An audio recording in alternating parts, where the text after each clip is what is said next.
warahmatullahi wabarakatuh.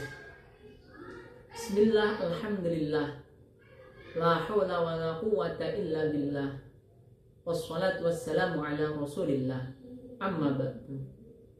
Ayyuhal muslimun rahimakumullah. Segala puji senantiasa kita panjatkan hadirat Allah Subhanahu wa ta'ala atas segala nikmat dan karunia-Nya yang telah diberikan kepada kita sekalian. Dan di antara nikmat itu, sampai saat ini kita masih ditakdirkan untuk senantiasa melaksanakan ibadah kepada Allah Subhanahu wa ta'ala. Salawat dan salam semoga tetap tercurahkan kepada junjungan kita Nabi Agung Muhammad Sallallahu Alaihi Wasallam, Nabi yang senantiasa kita harapkan syafaatnya kelak di yaumil kiamah. Semoga kita semua mendapatkan syafaat beliau. Amin, amin, ya rabbal alamin.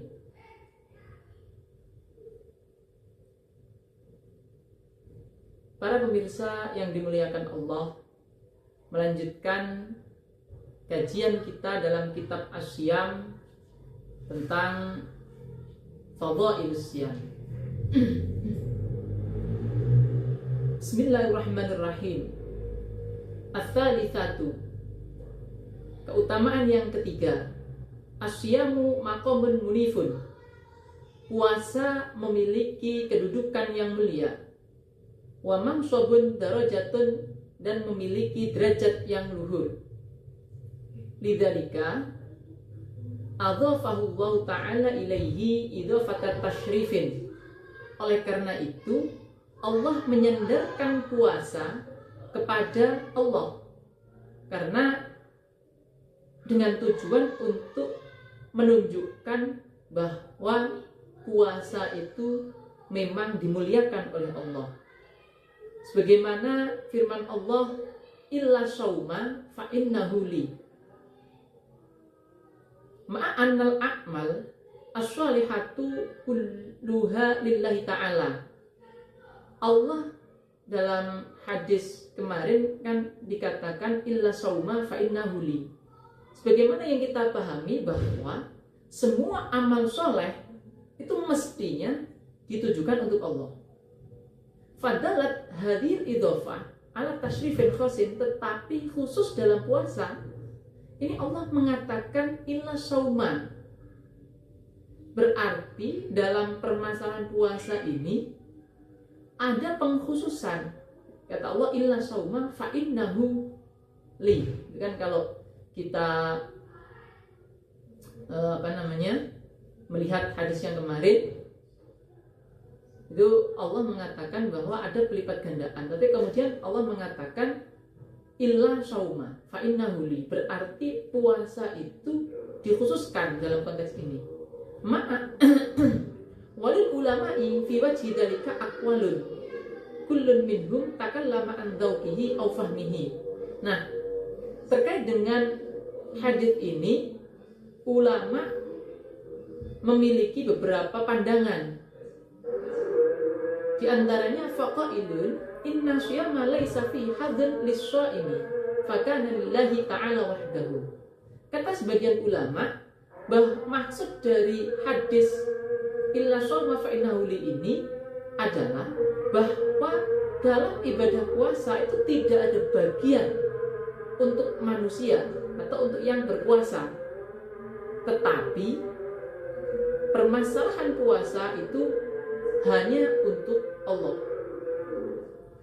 Wa qailun inna syiyama laysa minal a'mal allati yadkhuluha ar-riya.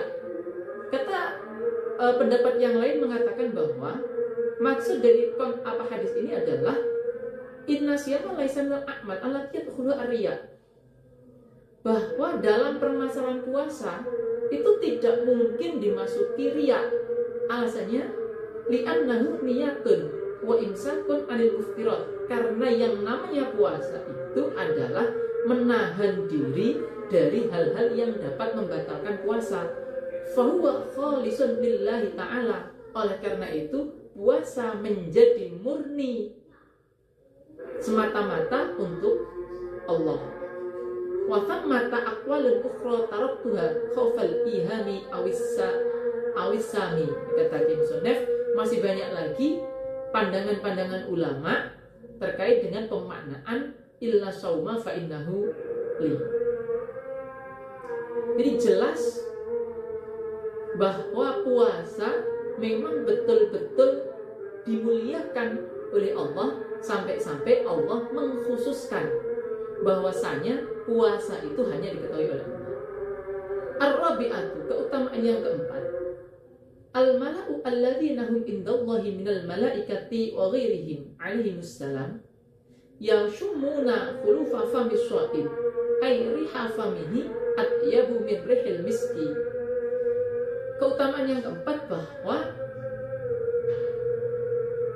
bau mulutnya orang yang berpuasa di hadapan malaikat Allah itu lebih harum daripada minyak misik.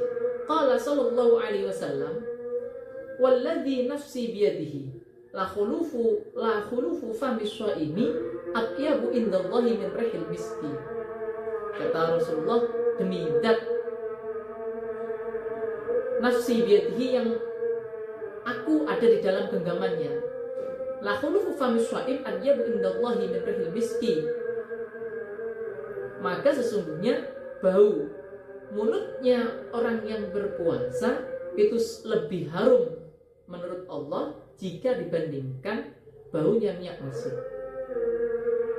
Hadis ini bisa kita pahami bahwa kalau bau mulutnya saja itu lebih wangi daripada bau minyak misik, ini jelas menunjukkan bahwa ada sesuatu yang tidak biasa dalam puasa.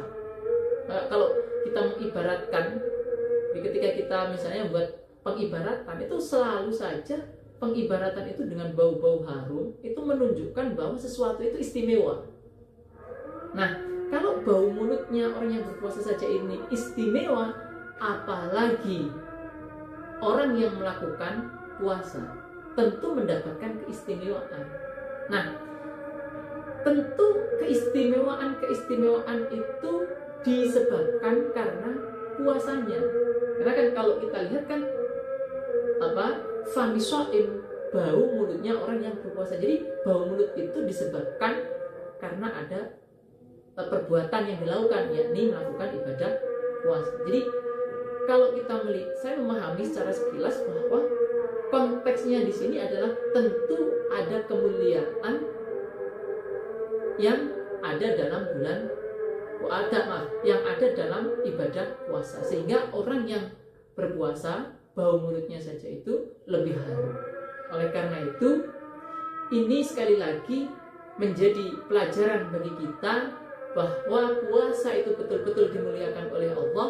Oleh karena itu, mari selama kita masih diberikan kesempatan oleh Allah untuk beribadah puasa, kita gunakan semaksimal mungkin agar kita bisa melaksanakan ibadah puasa, dan pada akhirnya ibadah puasa kita diterima oleh Allah Subhanahu wa taala dan kita mendapatkan fadilah-fadilah yang ada di dalam puasa. Barangkali itu yang bisa kami sampaikan, tentu banyak kesalahan, kekurangan. Kami mohon maaf yang sebesar-besarnya. Akhirul kalam, wassalamualaikum warahmatullahi wabarakatuh. Baru saja kita menyimak kajian Ramadan oleh Lembaga Dakwah MWCNU Gura.